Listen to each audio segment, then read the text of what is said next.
All right. Good evening. It's fairly late, but I've done a couple of things today. First, I just want to quickly show. I keep saying that the Nintendo Switch Pro Controller might be the best controller. It's definitely the most comfortable, the most ergonomic controller I have ever held in my life. I am an absolute acolyte at the church of the Nintendo Switch Pro Controller, even though Nintendo, not so hot on. So what I've done today is I've basically taken this thing apart and given it the old pound shop paint job challenge. What you're looking at is essentially just a couple of coats. Well, no, not even a couple of coats. A coat. Focus up. There we go. A coat. And when I say coat, what I mean is I've sprayed candy pink. This colour, in fact. Spray paint. It's called Perfect Pink. From the pound shop. Costs £1. Spray that into a cup. Dip in a paintbrush. And whack that over the back of the Nintendo Switch. It's quite a dark, opaque grey plastic. So what I did was I got the brightest pink I could find and just literally whipped that around with a paintbrush inside. When that's dry, what you do then is you give it a couple of coats, essentially 3-4 coats of auto spray paint, gloss white. Again, £1, same pound shop. And then because it's a grey, opaque plastic, it actually looks like blood splatter. Now, I've done this before with one of my Raspberry Pi builds. In fact, it's just here, actually. If I open it up. This is what I call the Exodus Box 360, because I'm into stupid naming conventions. And it's a portable Raspberry Pi. Oh, you can't see it. Yeah, it's just a portable Raspberry Pi with a speaker and this Perspex box that I built myself out of Perspex. And then did the same thing. It's called the Exodus Box 360 because it's based on Gary Holt's Flying V from Exodus and also Slayer. So yeah, so basically what I did was the same thing, but it's a little bit more subtle. It's splashed inside, and that was like a cherry red that I made up myself, whereas this is more of a candy pink. But when it's through the clear, opaque plastic, it still looks like blood splatter. So that's that. So I now have a personalised Nintendo Switch Pro Controller. But the other thing that I'm going to do today, actually, I've just got around to doing it. Let me just move this. Right, so this is the PlayStation Legacy. Now, I've had a lot of people ask me to put up the image for this. Because I showed a video, it's in this playlist, but I showed a video of this thing running. And the image itself is really big. Like, it's 128 gig image. Which doesn't sound a lot to a lot of people, but when you're me, I haven't got the time or the bandwidth for that. So rather than host the image for this, what I'm going to do is hopefully sometime next week I'm going to record a set of tutorials and throw it all in the same video. So the video is going to be as short as I can possibly make it, and it's going to run through the steps of making your own image for this. Honestly, by the time you finish downloading the image for this, you could have made like 3 of them. It's complicated, but when someone's running you through the steps, it's really easy. Unfortunately, I didn't have someone running through the steps through me, and what I'm doing is just reading forum posts and whatnot. So I am getting to it. I've been telling people on YouTube that I'm not going to post the image, and I really don't want to have to, but I will help anybody that asks. So I'm going to record basically the step-by-step of how to make this image, and then you can put your own ROMs in there. Because I've got one RPG on there, and if I host the image, I'm going to get people saying, oh, it's got no RPGs, blah, blah, blah, blah. Oh, it's not the games I like, and where's this game? You can put your own games on there. If I show you how to do it, you can do it yourself. It's simple. You don't need any of this even. All you need is a Raspberry Pi and any SD card, and you can make that image. I'll put all of the code in there for the start up and shut down, the button, everything. It'll all be on there.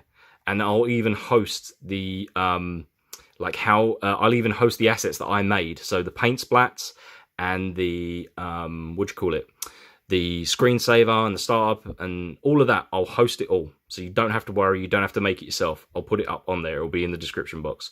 So I am going to get to this. I've been very busy, but I will get to it. But what I'm going to do today is the other controller, essentially the spare controller. this one that came with it, it's kind of useless because even though this cable is quite long, it's not long enough. Like, it's really not long enough. If you have this, if you've got one of these and you actually use it, like if you're one of those people, I don't know. I'm only joking. If you have this under your TV, this is not long enough to go to your sofa, or at least most people's sofas. Especially like my flat's pretty small, and even it doesn't reach my sofa. So what I'm going to do is quickly pop one of these open. I can show you how easy it is to swap over these cables. If you don't mind not having this bit on the end, like, it's really not hard to swap one of these over. Like, so simple. Patronizingly so.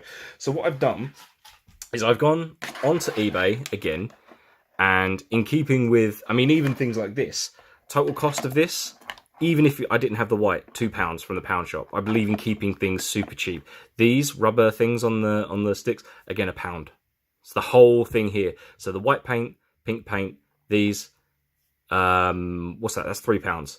Plus the pad itself, £35 from Japan. Like, super cheap. Brand new as well. Super cheap. Anyway, I believe in keeping things cheap. So this, again, I think this was a couple of quid, like £2, £2.70 on eBay. The only thing you've got to make sure, this is 3 meters, and I've got a grey, silvery grey cable, so it kind of looks a bit like the one that came with it. It's slightly, you know, more metallic. The only thing you've got to be careful of is to make sure it has, that's not in focus, is it? Hang on, let's have a quick look. There we go. To make sure that inside you have data lines. So make sure it goes power, data, or data in, data out, and then ground. A lot of these charging cables, especially the ones you see in like the queue at Primark, don't have data cables in. Anyway, enough of that. What I'm going to do is show you how patronizingly simple it is to swap this to this. Okay, where is my screwdriver? So yeah, put very, very, very plainly, when Sony was making these PlayStation Classics, they cut pretty much every corner possible, and they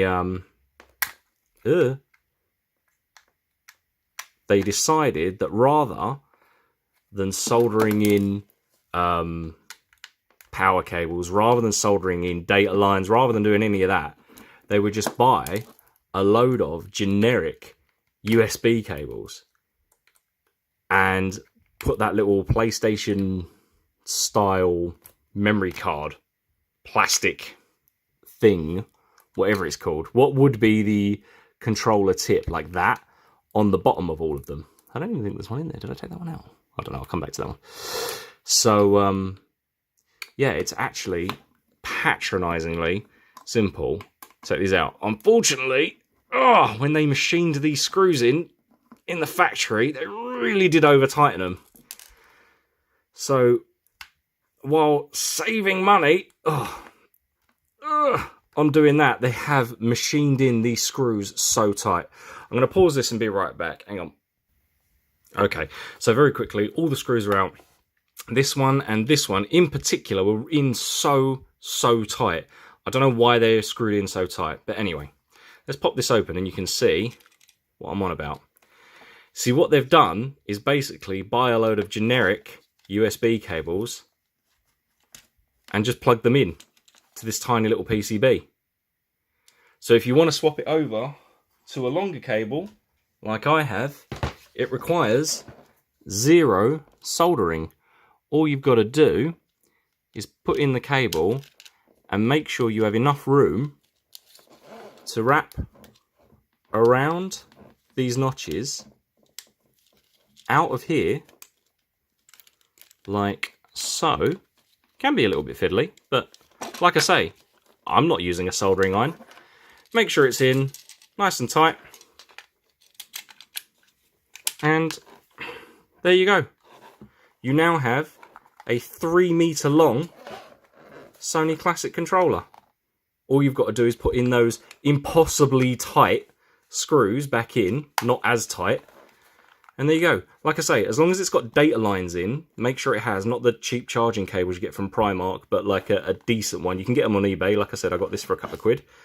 And there you go. No solder. And now you've got a 3 meter cable. All right, peace.